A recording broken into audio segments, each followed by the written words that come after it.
So the question this week was really almost like a challenge. It was, okay, I'm always drawing parallels between business and sport. In fact, that whole Olympic sprint business coaching is based on the parallels between athletics coaching, especially sprint athletics coaching, and business. Okay, and of course, a lot of that personal development coaching did come from sprint coaching anyway. So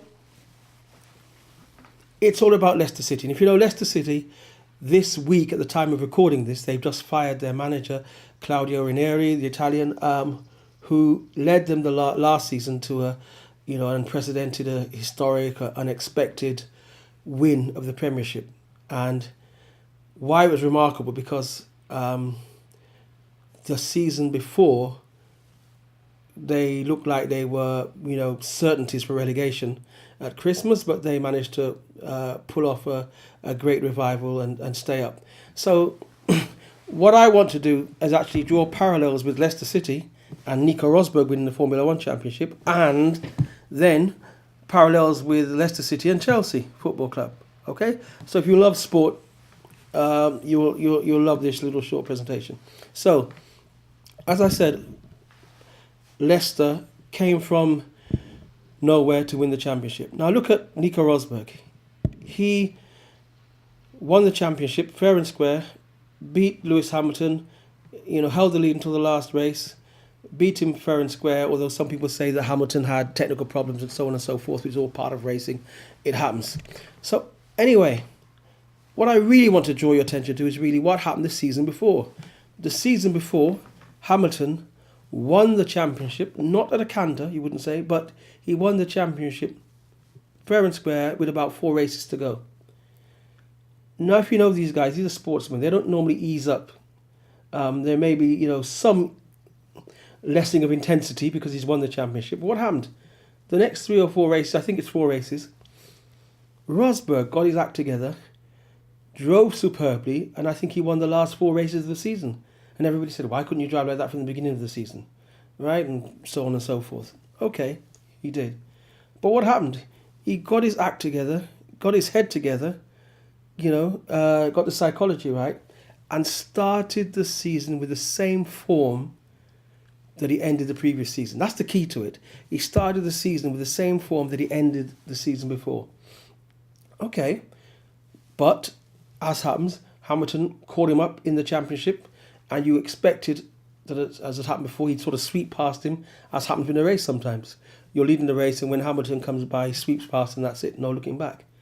But second part of the season, Rosberg came back, started that well, the second part of the season, got back in front in the championship and held on to it in that really tight last race, and held on to it and won the championship.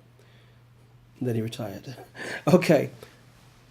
Parallels with Leicester. The season before, dead and buried it looked at Christmas, came back, finished the season on a really, really strong run of form with the manager Nigel Pearson. Started the new season, although a new manager, with the same form that they finished the previous one, and the same spirit and togetherness and determination. They started the season on a high. And it's that start to the season and that moving ahead that gave them the championship. Not to mention they were probably the fittest team, one of the fittest teams in the league as well. So that meant that they could keep playing, for the sort of 90 minutes. And, staying fit meant you could keep the same team more or less. And staying fit meant that you could keep that team spirit going. So all these things help with Leicester for that title-winning season. Now the parallels with Chelsea.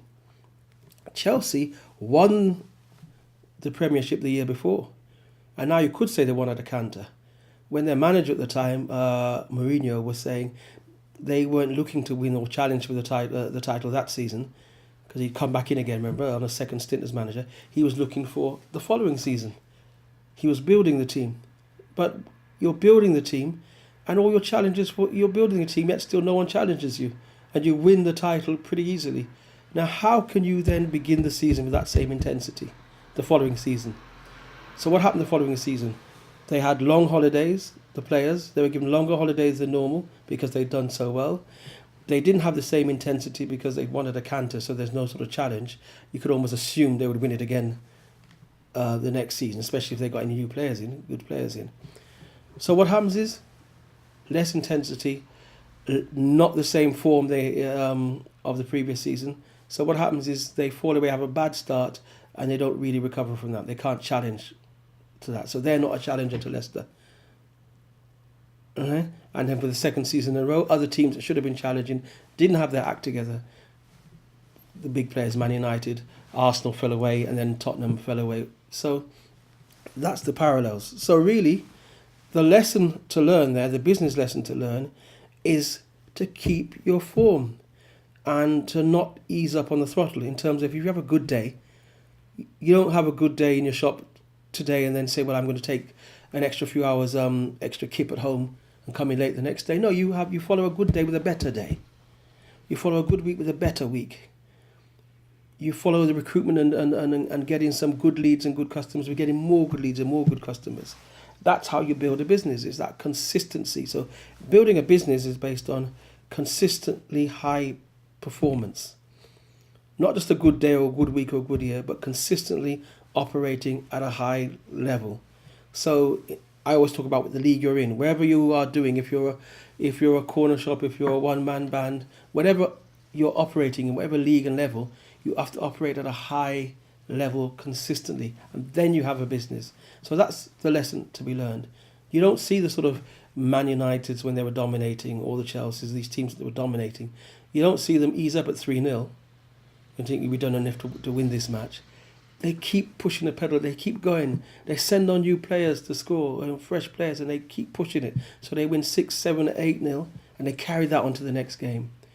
When they've won the championship, they keep pushing it to the end of the season, all right, and keep dominating teams and, putting the knife, as it were, because they want to start the next season with the same intensity.